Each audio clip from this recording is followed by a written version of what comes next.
All right, good afternoon, everybody. First, I just want to ask, how did logic design go? Lots of thumbs up, that's a good sign. All right, so what we're going to do today is we are going to we'll start out the lecture by reviewing breadth first search, depth first search, and topological sort. Then what we're going to do is we're going to discover a type of graph that has the minimum weight of edges to get to specific nodes, and this is known as a minimum spanning tree. And the way to figure this out is an algorithm known as Prim's algorithm. So we're going to learn that. Then we're going to learn about how to find the shortest path between two nodes. And that is called Dijkstra's algorithm. And time permitting, we're going to be going over the application of depth first search towards a concept called union find. And what you should see is that we're going to start breaking down these graphs, which can be interconnected in any way we want, into a specific flow of a design. We did one last week called a topological sort, and the minimum spanning tree will be similar in that there is a direction to all of the edges. There's only one path to any specific vertex, and we call that a directed acyclic graph. And what we're going to start studying on Thursday is a type of directed acyclic graph that has two outgoing two outgoing edges, and there's a sort to it, and that is known as a binary search tree. So we're going to start really digging into binary search trees, and then we're going to dig even further into how they're balanced, and that's going to motivate what we're going to cover for pretty much the rest of the semester. So first, what I want you to do, okay, I'm sorry, let me make a couple of important notes regarding the pre-internship. So I've been getting a lot of the emails, and I see that everybody's been there's been a lot of coordination with the project managers and the pre-internship mentors about scheduling the interviews and going over the questions. If you haven't received an email back from your project, from your mentor yet, here's the best way to go about it. And this is something that you can remember when you're trying to make connections when you're in the real world. Send the exact same email that you did before, except right before that, include a line that says, we are resending this request to politely bump it to the top of your stack. And then just after that, include the exact same email that you had before. So that way they have the second email, but you're basically letting them know that this is something that's urgent. However, you're still maintaining a level of professionalism about it. If they haven't responded to you by tomorrow, let me know, and then I will reach out to them and let them know that this is something that they promised they would do. Next thing, so when you go through this process, make sure you reach out to your TA today. If you haven't already, I saw that there's been a lot of that as well, to coordinate going over your questions to make sure that the questions you're asking are quote unquote good and that they are something that will put you in position to success to narrow down your project. The link that will show you the process of going through and designing your project is available on the course page. And you'll go through something called cerebration sessions where you'll iteratively kind of loop through, going through with your teammates, trying to narrow down some potentially good ideas. And then after that, you'll actually start coming up with some definitions and keywords, some deliverable dates, spreading your duties out. And specifically, I have a description of what are known as artifacts, which are challenges towards completing that project. One of those will be assignments and exams due in other courses. So you list those all out, so that way everybody knows what kind of things that will come up for every classmate. So that way you can plan ahead and account for those in real time. So that will be due, the rough draft will be due Monday at 11:59 on your team's Google Drive. Then you will schedule a time to meet with your TA. Your TA will grade and review your rough draft based on my rubric. And then you will sit down, just like you're going to do with the questions, and you'll go through step by step about ways you can improve your final draft. Your final draft will be due on Friday, and you will be emailing that to your mentors. Now, I have a little email template, just like the original one, so you can go through and let them know, this is what we came up with. Thank you for your time. We don't need your feedback, but we want to provide it for you anyway, and we're going to follow back up with you in 4 weeks when we are ready to present our final results. So that's the general flow of how things are going to be going for the next 4 weeks. Does anybody have any other questions regarding the pre-internship before I continue? Okay, nothing in here, and I don't see any typing going on in the Slack either, so I will start getting to work here. Okay, so in the code that you've downloaded, please make sure in lecture 17, if you make, there's 3 problems. The first one is going to be a depth first search problem. The second one is going to be a topological sort. And the third one is going to be breadth first search. And the thing you'll probably notice is that all 3 problems are the same graph. So we're actually going to see different ways I can ask problems on the exact same graph. So please take 4 minutes to work through problems 1 through 3. And we will work together on the whiteboards to determine the actual solutions. And furthermore, as you're working on it, what I'm going to present is I'm going to show you ways in which you can do some shortcuts. So that way, when you're doing this type of problem on the final, you can do it in a way that's quick and efficient.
All right, so the first problem is a depth first search problem. What I've done is I've drawn up the graph representation of, okay, that's not exactly what I wanted up there at all.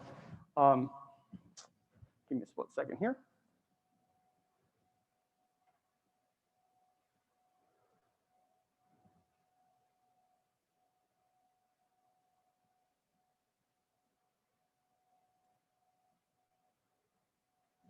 That's more like it. All right, so the depth first search basically takes advantage of recursion and stacks. And what we do is we're trying to come up with one type of directed acyclic graph. And that directed acyclic graph is going to be the topological sorting. So where do I start out here, I really don't like this feedback.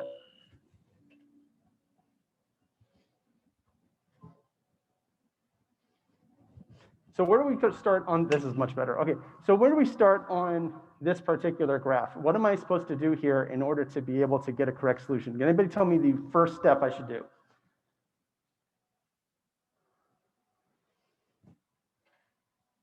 Nobody. If I give, yes.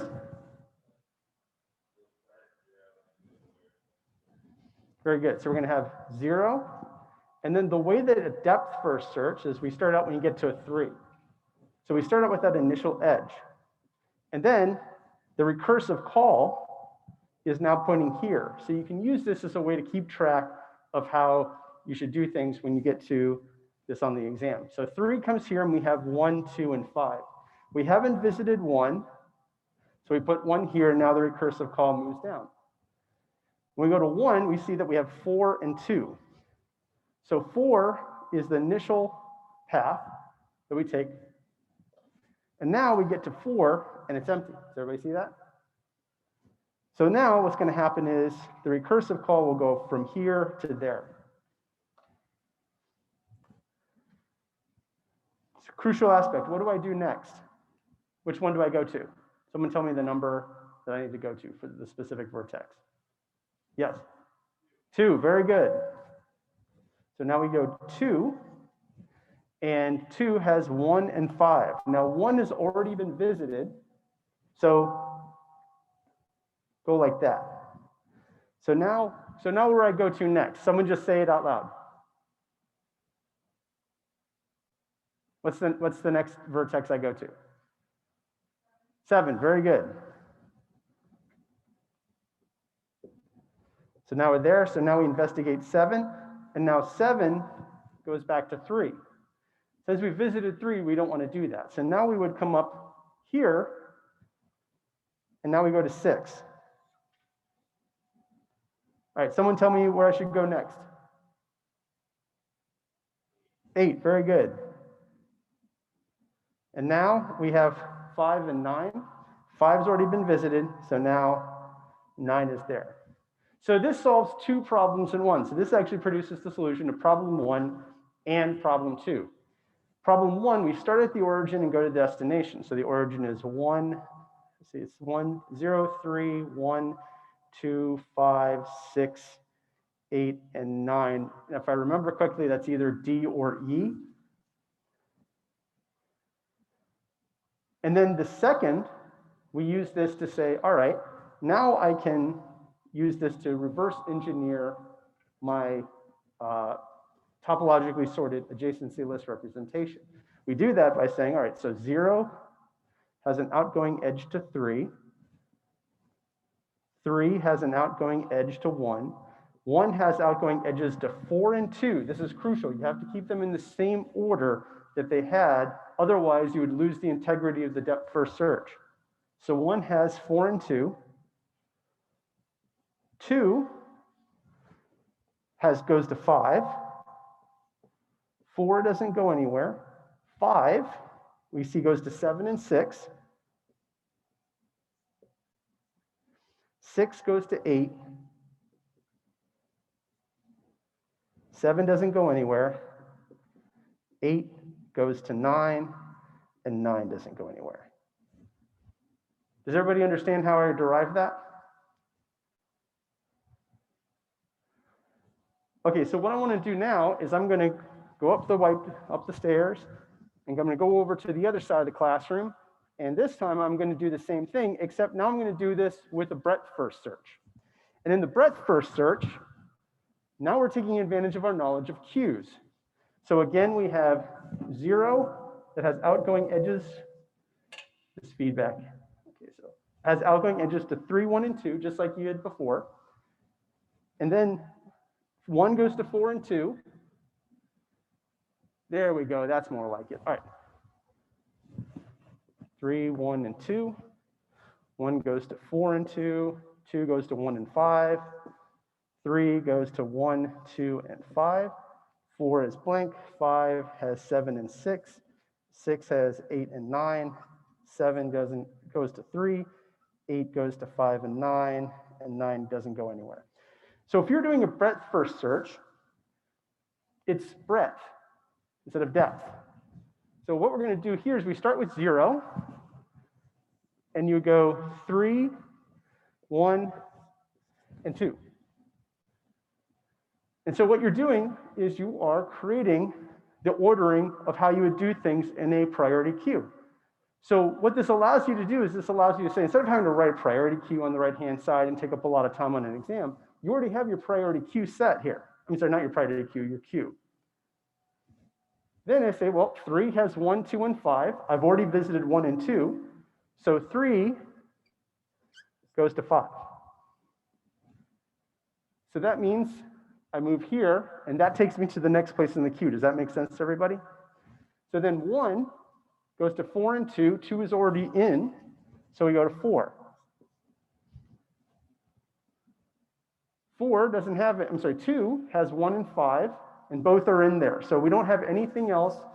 2 is a destination in a breadth first search. So then our next, we go down here, that's 5. 5 has outgoing to 7 and 6. So we go 7 and 6. We now go to 4. 4 doesn't have any outgoing edges, so we can leave it alone. 7 has an outgoing edge to 3. 3 is already in our graph, so we don't do anything here. 6 goes to 8 and 9.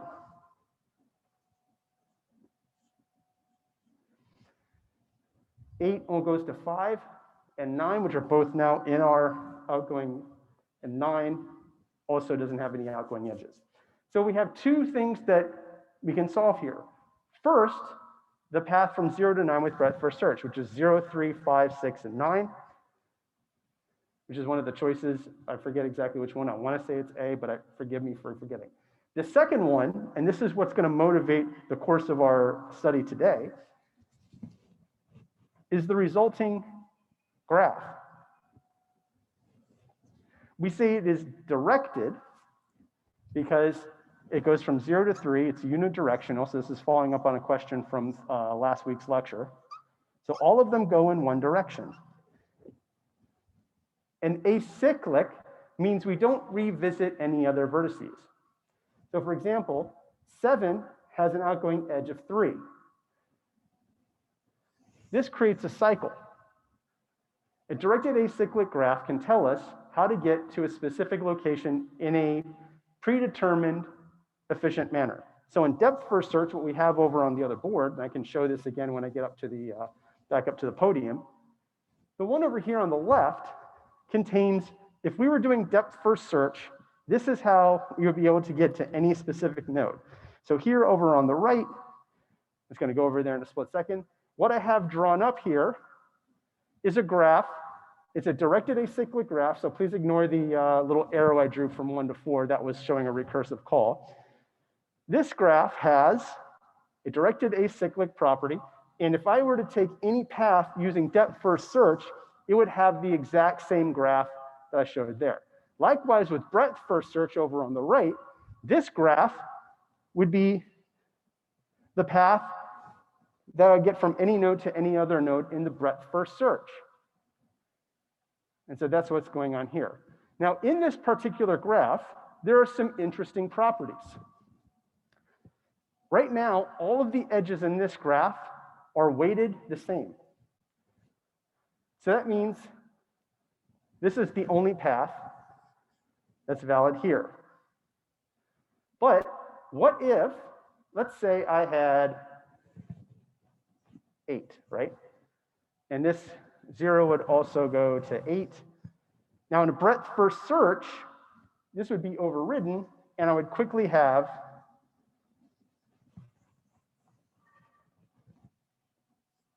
9. And it would produce this solution. Does everybody see how I did that? If I came up with this particular adjacency list representation.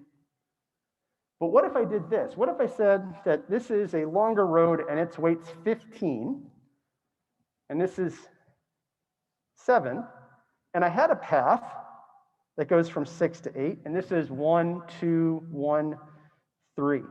So I have 15 plus 7 is 22. Then I have 7, 10, 11, 12, 13, 14.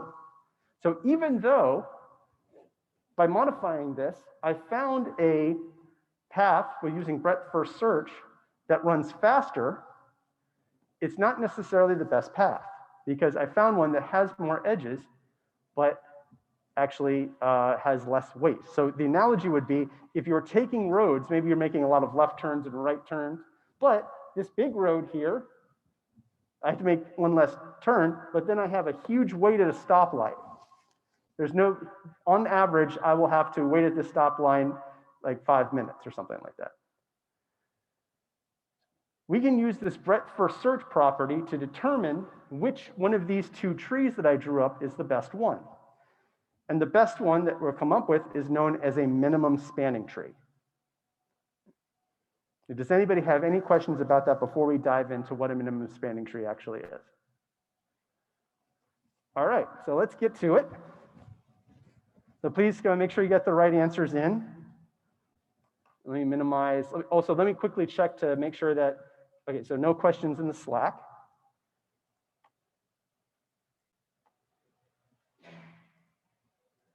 Bless you. All right, so good example of why it is we would all learn minimum spanning tree. So laying out the wiring on Notre Dame's campus. So let's say we are asked, we're the engineers, we should have all of the wiring going from Fitzpatrick Hall. So Fitzpatrick Hall contains computer science and electrical engineering. We need the computer scientists, computer engineers, and electrical engineers to work together to be able to power a campus. So there's good ways and bad ways to do this. The naive way is to just put a wire between every single building and Fitzpatrick Hall. So the benefit of this, where I have everything in red, is that we would be able to say that I can have redundant wires and they go to all the different buildings on campus, and this is the most reliable approach. However, Notre Dame say, well, we don't charge Notre Dame students that much in tuition. Okay, a few of you laughed at that. Okay, at least you're alive. All right, so it's like we don't have the budget. We need to come up with a better way to power all of the buildings on campus. So this yellow map could be better. We figured out that there are efficient ways to get all the power to one building, and then we can use that location to split to other buildings. Let me change the color here. So we can actually split this up here.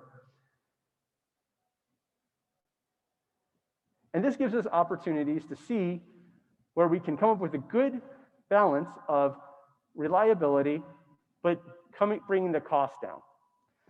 So using our knowledge of minimum spanning trees, this is where we can improve our approach. So a minimum spanning tree is a graph that determines a schedule of events, and it connects all the vertices in a graph with the minimum possible weight between the edges.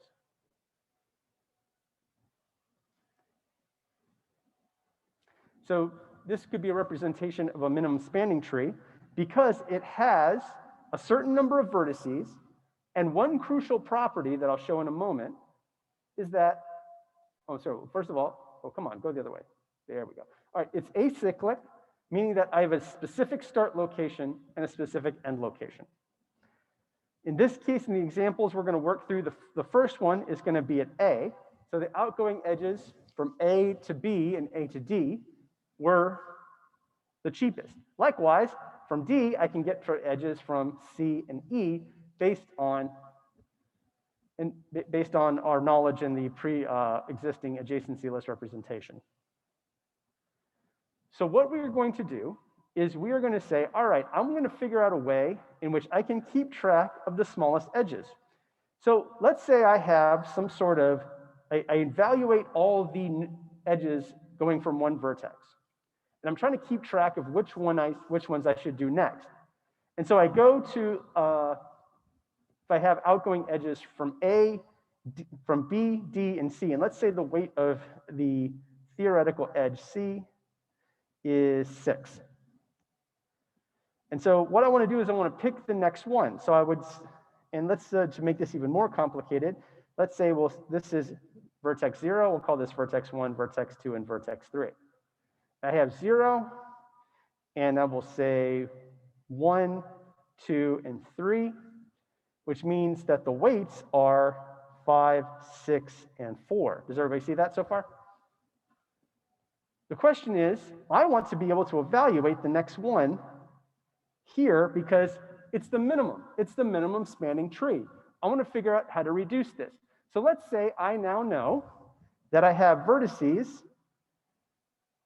A to B is 5, A to C was 6, and A to D is 4. What is a data structure that we have studied up to this point that we could use to get that edge A to D up to the top? We want to work that one first. What's the data structure that we have learned that allows us to do that? Yes, absolutely right. We're going to be using priority queues to solve this problem. So what will happen is we are going to put these up, and then when we insert edges, we are going to continuously insert new edges that go to vertices that we have not visited, and as a result, we will be able to produce our minimum spanning tree. So let me walk you through the first example problem. Another crucial thing is it has v-1 edges, and the total cost is the minimum to get to every possible edge, vertex in the graph. So in the example, so for those of you who, I will leave this up here, but those of you who are in the Zoom, I'm going to move over to the whiteboard, and you can see what I'm about to describe, and then I'll go down here simultaneously so those of you here can see me. On this particular graph, I came up with 2 different paths. What I want is I want the edges that get to 9 with a lower cost to be in my ultimate final minimum spanning tree, but this one's left out. Does that make sense? So basically, let's put ourselves in the shoes of one of your pre-internship mentors, Dr. Perlman. So she comes along and she says, all right, we're trying to come up with a network of computers. We're trying to connect everybody in here. What's the best way we can do this? And everybody's focusing on the physical level and trying to solve these specific connection by connection points. But she comes around and says, wait a minute, if I'm trying to connect these 2 computers right here in the front, why am I going all the way around with an incredibly high cost? We should use a spanning tree protocol in the Ethernet to be able to determine what's the most efficient way we can connect all the computers here. So once we have one router, the router can route everywhere else. So the router will serve as the root of the graph, and that connects everything else. So that was the big innovation at the time. Does that make sense? So this is how what you're applying to learning right now in data structures is being applied to everything that you'll be using pretty much anywhere you go, anywhere that you have any connections. It's all based on your ability to go from the router to other computers as efficiently as possible using spanning trees. Okay, does anybody in here have any questions? All right, I'm going to do the same thing. I don't see anything in the Slack as of right now. So what I'm going to do is we're going to work through step by step on how to actually find a minimum spanning tree. The minimum spanning tree algorithm, or the algorithm used to determine a minimum spanning tree, is known as Prim's algorithm. So if you ever hear Prim's algorithm, it's asking for a minimum spanning tree. And what we're going to learn later is Dijkstra's algorithm, and that's the shortest path. The general idea behind Prim's algorithm is the first thing we do is we need a place to start. We have this big graph, and we're picking some place to begin. So going back to the spanning tree protocol example, the initial router that connects to all the other machines eventually is going to be our origin. Likewise, in the laying out the wiring on campus example, that example is Fitzpatrick Hall. What we will then do is we want to set up our final chart here. So we have a parent and a weight. We have V vertices in the final minimum spanning tree. It's going to be the same number of vertices in our normal graph. We're going to have V-1 edges because we want to have one edge connecting And the v minus 1 aspect comes from A. Our root node does not have an incoming vertex. And then I'm going to create a hash table, visited. And this visited hash table will indicate whether or not I've actually evaluated this particular node yet. The reason we can do this and get a minimum spanning tree is because by using the priority queue, we're going to have figured out already the minimum weight to get to a particular edge. So when we say we are at A, we now have a guarantee that there's no better way to get to A than this path. But it's the visited aspect, meaning we have to evaluate the outgoing edges. It's possible for us to evaluate multiple edges. So for example, here I will be evaluating outgoing for D, B, and C. And there's a weight that goes to 5. I mean, that's 5 that goes to C. From D, the edge goes for 4. So there's a way for me to be able to get to C in a cheaper way, because I need an edge that gets to D, and I need an edge that gets to C. If I have these two edges, if I have 4 and 5, that's more expensive than if I have 4 and 4. Does that make sense? So that's what the minimum spanning tree is trying to figure out. What's the cheapest way I can lay out this particular graph?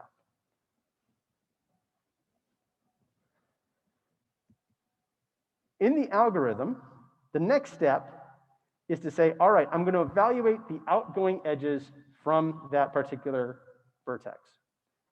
And I'm going to add them to my priority queue.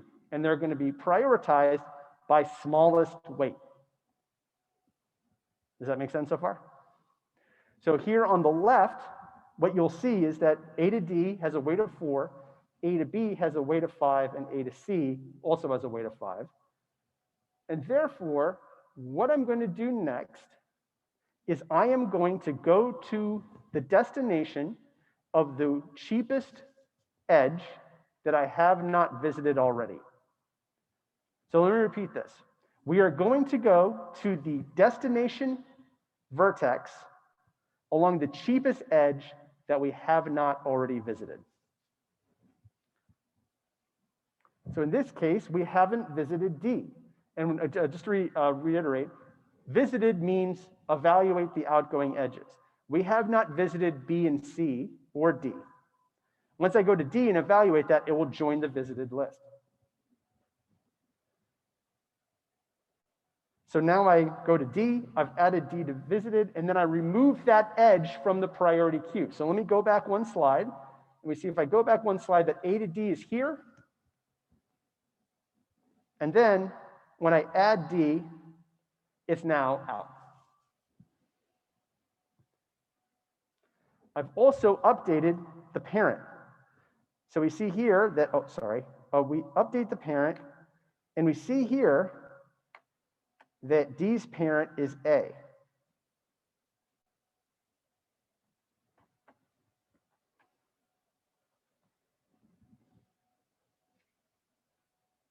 So now I'm going to evaluate all the outgoing edges from D.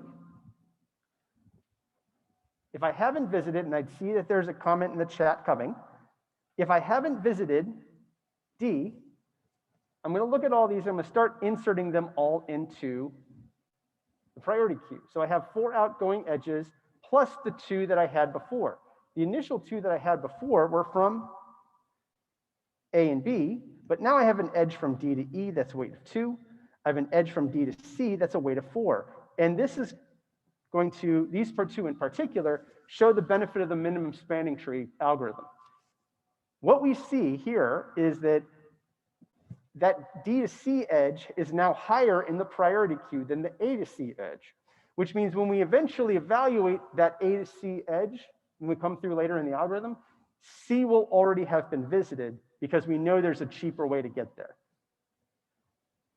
So the question is in the Slack, how would we prioritize edges if we had 2 going to unvisited nodes of the same weight? The priority there is by using the adjacency list order. So it'd actually be put in.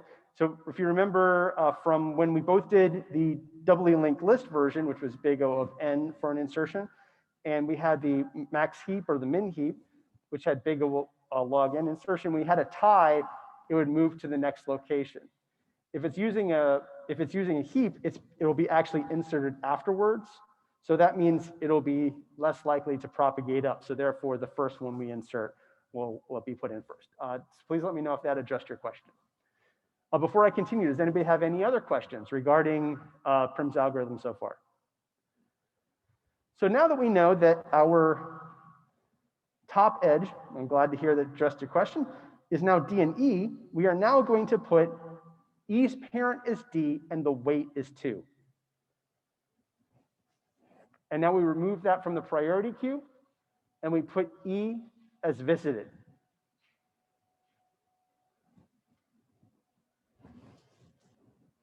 So this means that D and C is our next highest edge, but we have to evaluate from E first. So we have here, we see that D's been visited. So any edge going there is not going to be evaluated, but we have edges here and here because B and C have not been. We see that the top D to C hasn't been, but we're going to put E and B into the priority queue.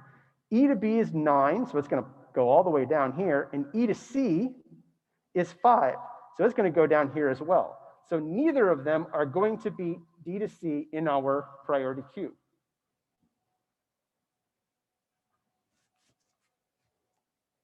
So let me do the next animation. And so we move everything up here, and then we are going, because C is the destination of the cheapest edge that has yet to be visited, we're going to remove that and we're going to move to C. So now from there, we're going to do the same process. We add C as visited and we look at all the outgoing edges. The outgoing edges E, D, and A have all been visited, so therefore, we're not going to have an update. Which means our priority queue is the same, and therefore, the next one is A, B, and 5. Does that make sense? So that means our destination, B, is going to be the next vertex we evaluate.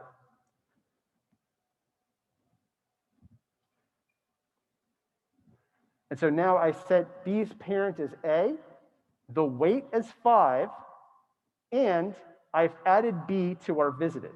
So we see here that this visited, even though it's a hash table, and we use a linear probe or double hash or a quadratic probe to do that, we know that it's not going to be in that order, but that ordering on the slide is there to promote just the order of how the algorithm works. So now we checked all the outgoing A, D, and E. They've all been visited. And then what's going to happen here at this stage is now we have a guarantee. We have visited all of the vertices, and the difference between them, so the edges in red and are the ones that are still in the priority queue, and the edges in light blue are the ones that are currently in this particular table. We see that these edges have a higher cost than these edges.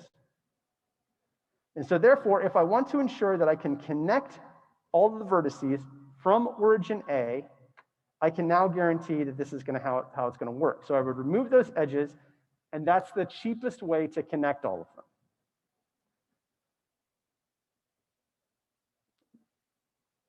them. Does that make sense? All right, so the second example, we're going to walk through together, and then the third example you're going to do by yourself. So I do see that there's a question in the chat. So we're going to start here, and when I see it, I will address it. So now here's an example of what you might see when I ask this kind of problem on an exam. I will give you an adjacency list representation, and I will ask you to to select the final one. So the question here in the previous slide, so let me get here, from C to B, we don't actually get from C to B here. Oh, I see your question. Okay, so the issue is where it is at the top of the priority queue. So let me go back.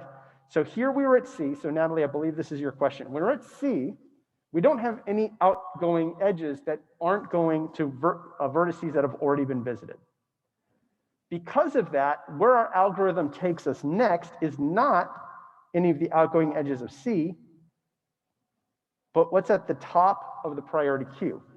So it's at the top of the priority queue. The rule is outgoing edge, destination, cheapest weight that hasn't been visited yet. In this case, B had not been visited. Therefore, it's at the top of the priority queue and it's the cheapest. So therefore, that is how we go from C to B. So please let me know if that addressed your question. All right, so what I'm going to do is I saw there was some furious note taking, so let me go back here to where we're starting. So this particular question has an adjacency list, and what I've done is I've provided, okay, Natalie, I'm glad to hear that it addressed your question. What I have here on the right is the resulting graph. So if I were to just present this on an exam, the resulting graph might be really confusing.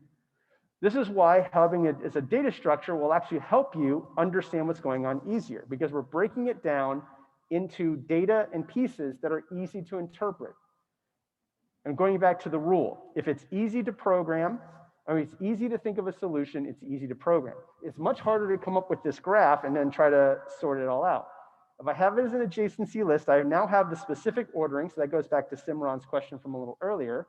So I know the ordering that I would go through the algorithm. So this is how it will be presented, and when you do problem 4, that is what you'll see as well. So first, what I'm going to do is I would start at A, and I put in my priority queue. So I have it as a priority queue up here in this line, and I have visited here. Does that make sense to everybody? So when we go through this, I am going to say, all right, I have outgoing edges from A to B and A to C. A to B is cheaper, so therefore that's going to be higher in the priority queue, which means since it is the cheapest edge to a non-visited node, we want to go to that node next. So now we're going to add B to visited, and we have the outgoing edges listed in red, and the outgoing vertices for the moment are to C, D, and E. And you can do this in 2 different ways. You can either update it like I have here, or what I did in the previous slide, I didn't update it until I actually evaluated it. Whatever way is faster for you to complete it on an exam is the way you should do it. So right now, I just have it noted that if this were a subgraph with just these 4, those would be cheapest. But now I need to evaluate from B and keep going. So we see that E has to 3, and then C had so it's to 4. So now we're going to keep going. And now we update, and now I've gone to E. So E was the cheapest one there, and E had to edge from, it was 3. And so now I'm evaluating the outgoing edge. The only one here is 2. And so that was this edge. So now we're going to evaluate B, C, and 4.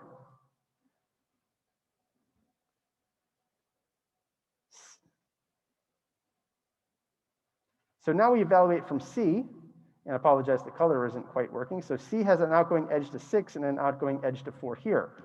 Neither of these are going to end up in the minimum spanning tree because we have a cheaper edge that gets to D. So D is currently incoming from B is 4. And same thing, E has an incoming edge of 3 from B. So therefore, that's not going to be added to the minimum spanning tree either. So now we had, let me go back up here. So what's going to happen is this edge is going to be removed from the minimum spanning tree. So now we evaluate B, D, and 4. We see that D has yet to be visited. So now we want to do that particular vertex. So D, we see that it has an outgoing edge of 3 here. And we see that it's more expensive than that edge from 3 to 2. So therefore, that's not part of it. But I apologize, I skipped a step. So we have D, E, and 2. And before, E's cheapest edge came from B. Does everybody see that? So let me go back one step because I apologize, I don't want to confuse anybody. So here what happens is I add D, I evaluate all the outgoing edges, and I see that D to E has a weight of 2. which is what's going on here. Now I know before it was B and 3 because it was this edge, but because that beats it and it hasn't been visited, I now put this one. So this is why it now says D and 2. Does that make sense, everybody? F and 3 is now going to be evaluated. F has not been visited. I'm sorry, F has been visited at this point, and we are going to say that this value 3 is more expensive than 2, so therefore it doesn't make the minimum spanning tree. And then finally, we've removed that edge, and this produces our final minimum spanning tree. Okay, does this make sense? Yes.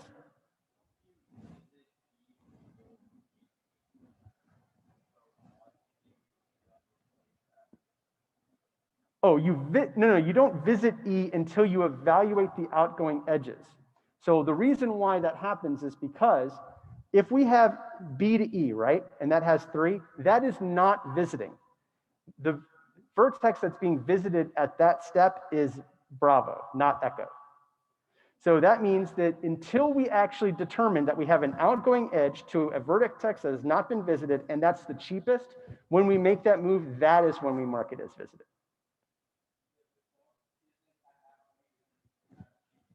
No, because we had an edge from D to E here at 2. At that stage it was, but we come back, it's not the case. So what happened here, if we initially get to B, right? So B is going to put everything into the priority queue, and it's going to evaluate C, D, and E. The vertex that's being visited is B. Because of this, we would say that the current best path is this B to E, because it has a weight of 3.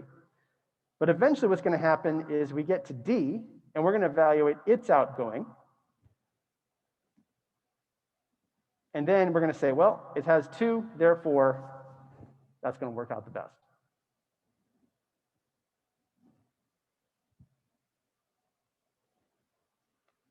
All right, so it's 1:30 already. I'm just going to briefly go over some code here.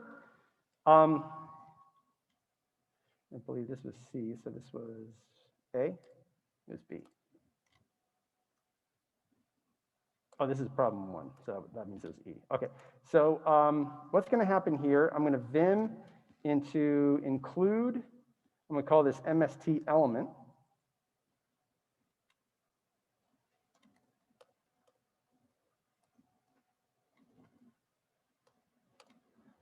And what's going on here is that this is a structure that I've created that allows me to make the comparisons, just like you did in coding challenge 4, I believe, where you had to come up with all of the different ways to get this result.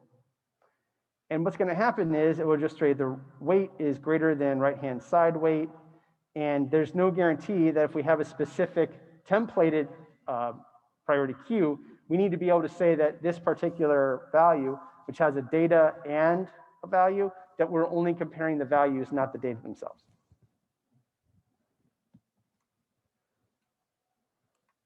So from there, we have the priority queue and that we've already written. And in this particular case, what I would have in vim mst.cpp is that I'm going to add the vertices,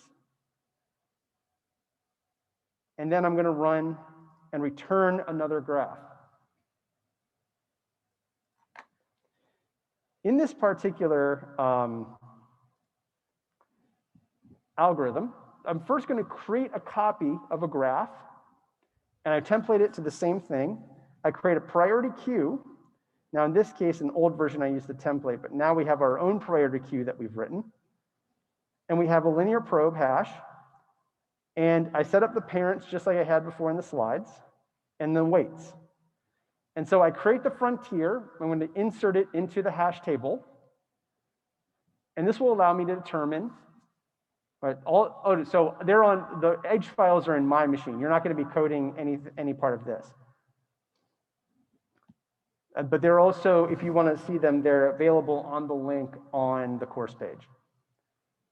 So from here, what I'm going to do is I'm going to note them, and I set that the 2,147,483,647 is the largest. If you put that number in there and sign it as an unsigned int, that will actually be interpreted later on as a -1, and we don't have a -1 vertex. So we push all of these elements into the priority queue. From there, here's what I'm going to do. First step is I get that current element and remove it from the priority queue and then pop it, just like we were doing before.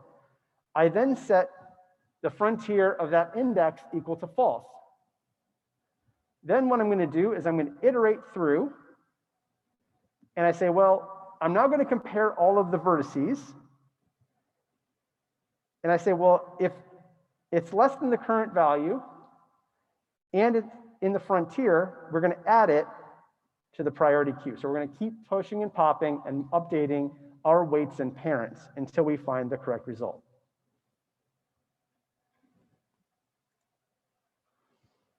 Then here, what I'm going to do is I'm going to take that set of parents, I'm going to add the origin and destination to the new minimum spanning tree graph. And then I'm going to add the edges from that particular parents as well. And then I'll return the graph. And then I can use the overloaded operator that I presented in previous lectures to be able to produce the result.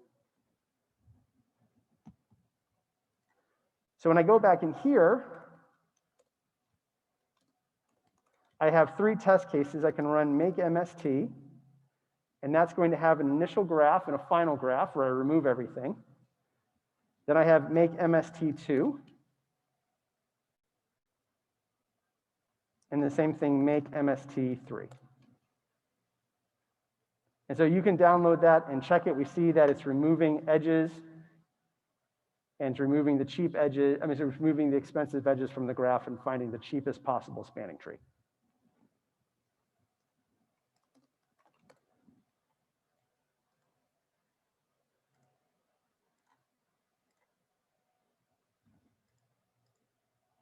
All right, so what I want you to do is we're now going to run the last regular problem we're going to do in today's lecture. I want you to run make problem 4. And what we have here is we're going to have our particular adjacency list representation. And I want you to find and select the final minimum spanning tree.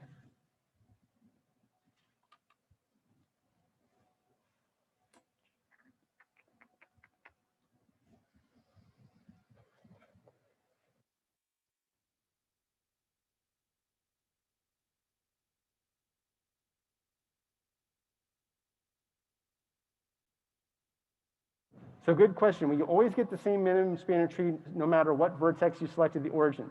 The answer is no. It ultimately depends on where you start. So I'll restart the 4 minutes now. And the notation is destination and weight.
Okay, so let's walk through this particular graph and determine what the minimum spanning tree is.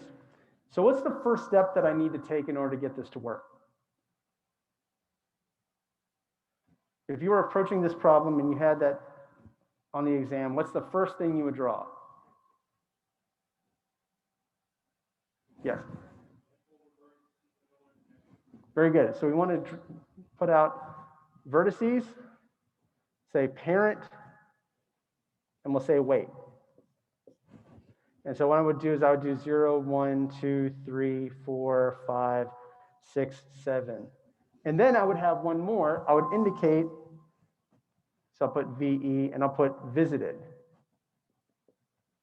And so the problem states that we want to start at vertex 0. So that's automatically going to make our visited hash table. So what else is going to be part of this problem? What's the other data structure that I haven't drawn up here that we need to make this work?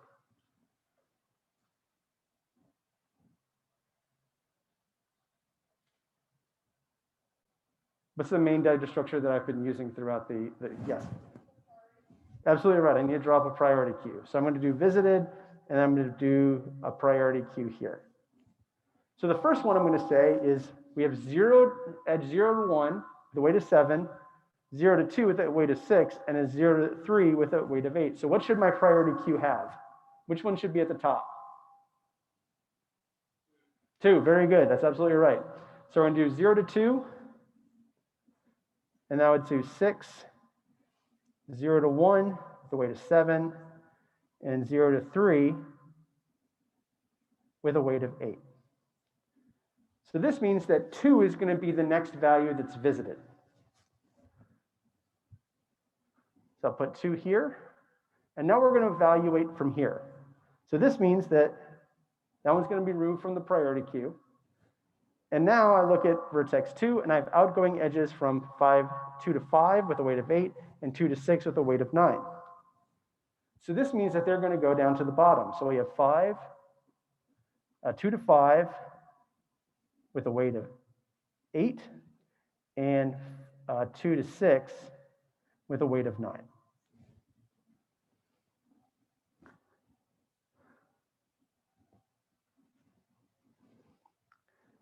So now we're going to say that it's parent 2 had a weight, and the weight here is 6. Put those dashes there. And so now we check 0 and 1, because that's the next value in our priority queue. So we remove that. 1 is moved to our visited. And so now we see 4 and 5 and 5 and 5. So 1 to 4 is going to be 5. So that's actually going to be the next highest in our priority queue. And then 5 is actually going to be higher than everything in the priority queue as well. And so to address a question from earlier, since we have that adjacency list representation, that's the order that will go into the priority queue. So because of this, we're going to say 1's parent is 0, and it has a weight of 7. And then the next one we're going to go to is 4. So 4 is empty. So 4's parent is 1, and the weight is 5. So we're going to remove that, and now we're going to go to 5. 5 has one outgoing edge to 7, and that has a weight of 4. So when we did this, it's now going to be higher than all of these. So we have 5 to 7 with a weight of 4. So now I would say that 5's parent was 1, and that had a weight of 5 as well. And now we're going to evaluate 7. 7's parent is 5, and that had a weight of 4. Does this make sense so far? So now I'm going to say I'm going to evaluate from 7. 7 is empty. We can now remove that. Now we go to 3. 0 to 3 is our next value. So we have outgoing edges from 3 to 5. So let me make sure I get 4, 5, and 7. All right. So now we would add 3. 5's already been visited, and 7's already been visited. And we remove this. We have 2 and 5. 2 has 5 and 6. 5's already been visited, but 6 hasn't. Which one did I have as 3's parent? 3's parent is 0 with a weight of 8. So now we get to our very last vertex.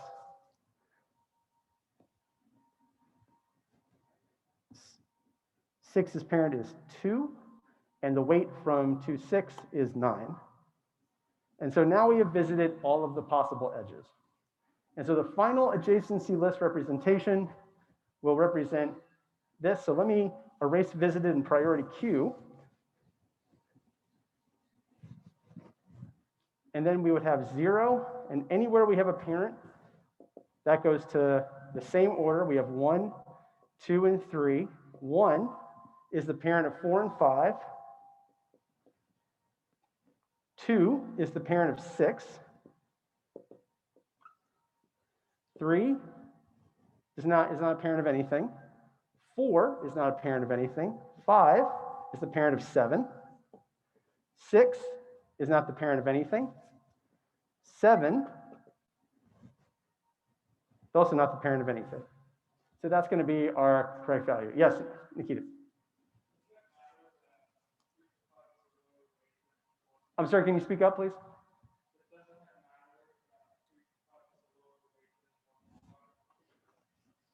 I'm missing what you're saying. That 5 and 1 is a lower weight of 1 than 5? 1 to 5 has a weight of 4. So did I evaluate that properly? So the edge from 5 to 7 has a weight of 4 here. 1 to 5, correct. Right, so the issue is, but neither of those are a 4 to 5, but 5 goes to 4. As a 5 has a weight of 4. So those are different vertices.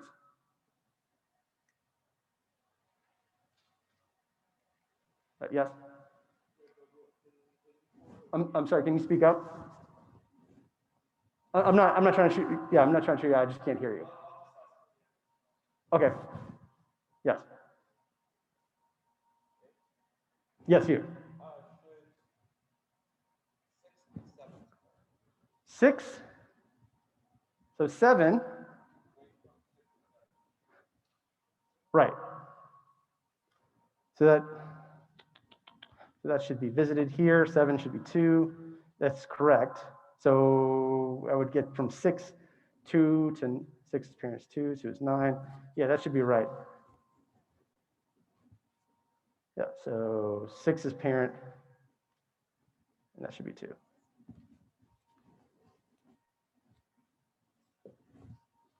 All right, does anybody have any other questions?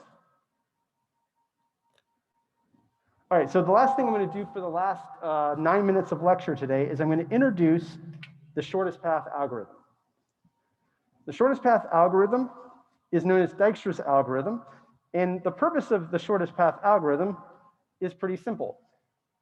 We need it to determine which path we should take if we want to get the shortest based on the weights.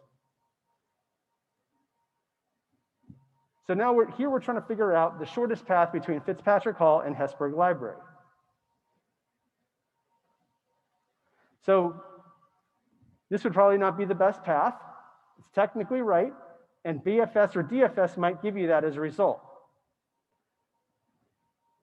This is the smarter way, and we want to be able to differentiate which way is which. So up to this point, when we studied graph traversals, we've taken this ordering, and while we've investigated the ordering I'm sorry, let me rephrase it this way. Our solution is dependent upon the adjacency list ordering. The only way that would be the case in a Dijkstra's algorithm solution is if there's a tie. And I will not give you a graph with a tie on an exam. So here is one way to get through it. Let's say we have these two graphs here. So we have a graph, and the crucial thing that we can bear in mind is if we're trying to get from 4 to 18, we have a path here, we have a path here, and we have a path here. So one thing that's going to motivate this algorithm is that this path is a subset of both of these paths. Does everybody see that? So what that will allow us to say is, if I can figure out the shortest path to this node, then I can use that to motivate and inform whether or not that's the shortest path to 18. So I just figure out which one of those two is shorter. And so intuitively, I can look at this and go, all right, well, the path from 4 to 20 to 10 to 18 is 9. And the path where I go from 4 to 20 to 30 to 18 is 7. And then the path from 4 to 5 to 10 to 18 is 8. So ultimately, I have 3 different paths. And I want depth first search would take 4, 20, 10, and 18. And how do I tell which one is which? So the best path isn't going to be returned by depth first search. So the way this works with Dijkstra's algorithm is that we are going to go through kind of in a breadth first approach, and we're going to say, we're going to evaluate the current outgoing edge, and we're going to say that if the weight to get to this particular vertex plus that weight is less than the destination's best current score, that means I'm the new best current score. Does that make sense? So we're going to iteratively go through the process, and we're going to use a stack to keep track of this. So let me walk through, and I'll say that I claim that the path 4, 5, 10, 18 is greater than, well, hold on, I'm going to skip through this because I just literally said the same thing a moment ago. All right, so here's the actual algorithmic approach. The first thing I do is I set all the destinations. I pick the origin. The origin is 0, and everything else is set to infinity. When everything else is set to infinity, I say that all of the parents are currently -1.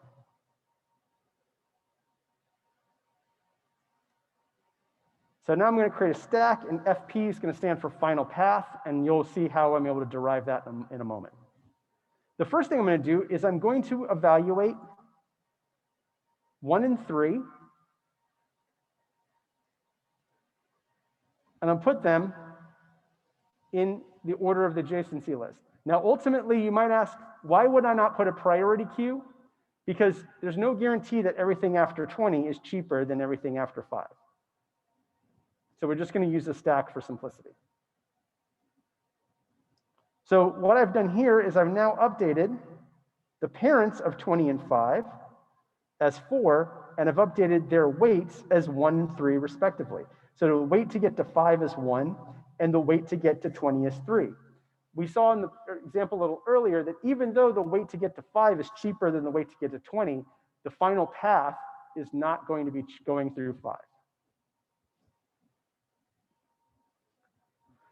I then take the element off of the stack. 5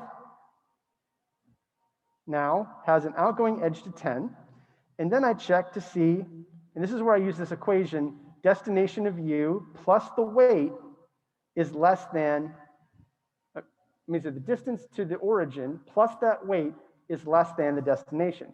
So here, 10's weight is currently infinity because I set all the values to infinity to start. Since 6 is less than infinity, I can update 10's value to 6. And we see that's what's happened here. And then I update 10's parent to be 5, which is what's done here.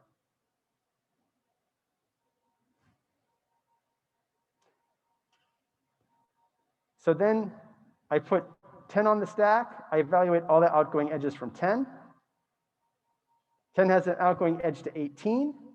At this point, 10's weight is 6. 6 plus 2 becomes less than infinity. So 18's current weight is 8, and its current parent is 10. So here I have found a path from 4 to 18, but that's not what the question is asking. It's asking, have I found the path? So from there, I would go back. We see that I've evaluated all possible paths from 5 and all possible paths from 10. So 5 is going to come off the stack. And now I'm going to evaluate 20. So 20, I have outgoing edges. For Dijkstra's algorithm, you want to continue to evaluate those edges even if they've been visited. And the reason why is because there might be a better path. So in this case, I'm going to say, well, 20's weight is 3 plus 4 to look to 10, that's 7. 10's weight is currently 6, so we're not going to update that. We also see that we have 3 and 2 to 20 and 30. 5 is less than infinity, so we're going to see that 30's parent is going to become 20, and 30's weight is going to become 5.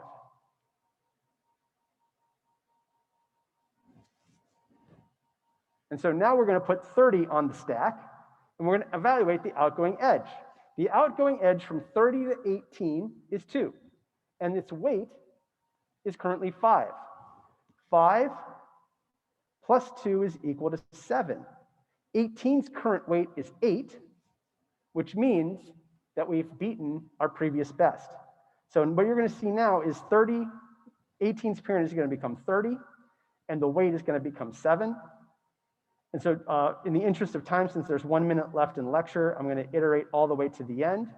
So the weight of the shortest path is 7.